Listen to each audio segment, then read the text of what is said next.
খাবারের সময় দুইটি আমল করায় 1000 কোটি টাকার মালিক হয়েছিলেন ওসমান রাদিয়াল্লাহু আনহু। রসুলের যত সাহাবী রয়েছে তার মাঝে সবচেয়ে ধনাঢ্য সাহাবী তিনি ছিলেন। আজকের বাজার দর অনুযায়ী যদি হিসাব করেন হাজার হাজার কোটি টাকার মালিক ছিলেন ওসমান রাদিয়াল্লাহু আনহু।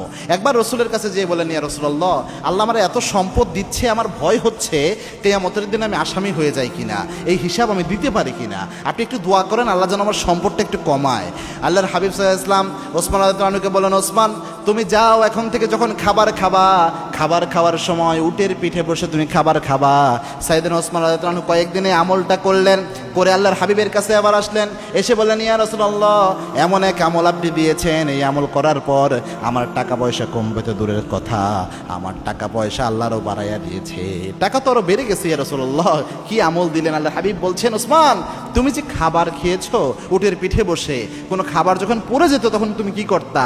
ওসমান রাদিয়াল্লাহু আনহু তখন বললেন, ইয়া রাসূলুল্লাহ, খাবার তো আল্লাহর দেওয়া রিজিক, এই খাবার আল্লাহর দেওয়া প্রত্যেকটা দানা আল্লাহর পক্ষ থেকে এসেছে, এই রিজিকের মূল্যায়ন আমি করার জন্য কোনো খাবার যদি আমার কাছ থেকে পড়ে যেত, আমি উটের পিঠ থেকে নিচে নামতাম, ওই খাবারটা পরিষ্কার করে আবার ওই খাবারটা আমি খেতাম, কেননা এই খাবার আল্লাহর দেওয়া রিজিক।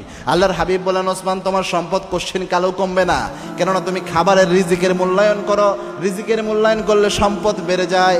আবার ওসমান রাদিয়াল্লাহু আনহু আরেকটা কাজ করতেন, খাবার রিজিক যখন তিনি গ্রহণ করতেন বেশি বেশি আল্লাহর প্রশংসা করতেন।